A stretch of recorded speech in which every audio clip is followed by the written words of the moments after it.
First question on the hostage operation last week that Said mentioned. Of course, the 274 killed, the 698 injured, the 4 hostages saved, and allegedly, Hamas alleges at least 3 hostages killed.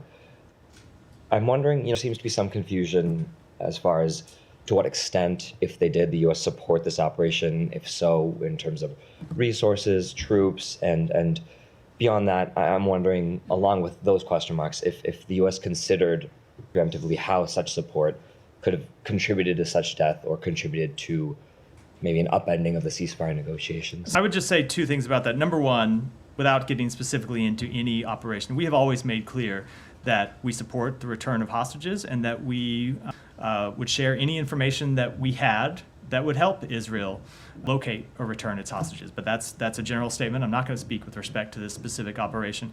But again, as I said about this operation, it is important to remember that there was a firefight between Israel and Hamas. And so when you assess the horrific civilian tragedy, that's an important fact that I know a lot of people that talk about this often leave out, that it wasn't just Israel going in shooting, that they were being shot at by Hamas fighters who, again, were holding hostages in a residential apartment building.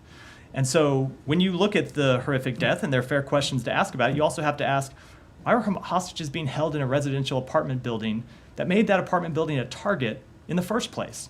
They shouldn't have been. Should have never been held there. Shouldn't have been taken. Once they were taken, shouldn't have been released. They certainly shouldn't have been held in a residential apartment building in such a crowded area. And so to clarify, you won't necessarily comment on the question of American troops or specific resources for this operation? No.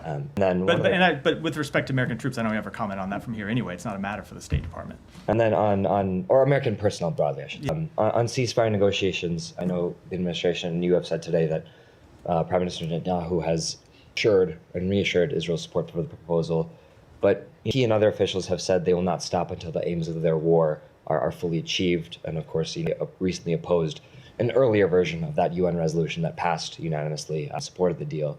And beyond that, there's sort of this main contention point of whether this deal assures a permanent ceasefire. And to something you had said earlier, there's the reported Hamas fear that they could accept the deal without reliable assurances for permanence, lose leverage conceivably, and then after the 6 weeks or by lose leverage, you mean turn over hostages? No, surely. And I mean, that's, of course, like right. Some of that. Just to be clear what the leverage is, it's hostages, surely. Civilian hostages there. Absolutely, of course. But after that, and of course this is Hamas's fear, Israel finds another prerogative to continue attacking. And of course then lead to more civilian death, which is of course another concern that I'm sure we all have. So what's the response to that sort of? Again, first of all, civilians shouldn't be held as leverage in the first place. That's the first response. And that's just a base fact.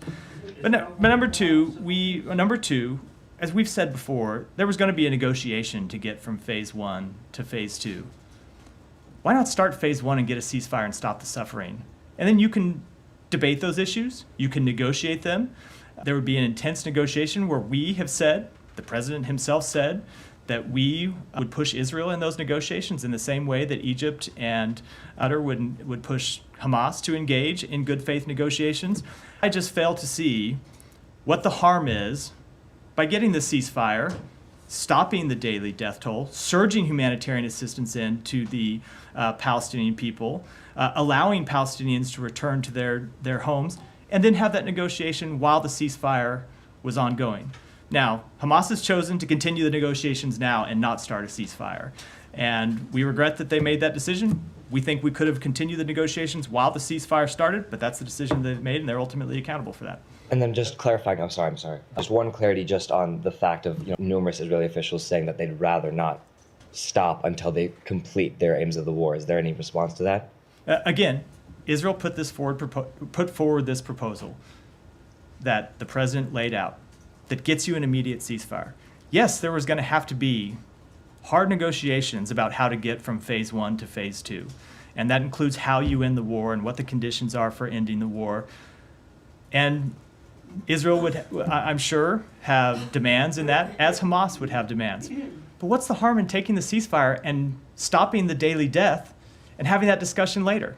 We fail to see what that harm would be. We think Hamas should have agreed. We should have a ceasefire now, and then we could have had those discussions, but at least the daily death toll would stop and there'd be humanitarian assistance surging in. Unfortunately, that's not where we are.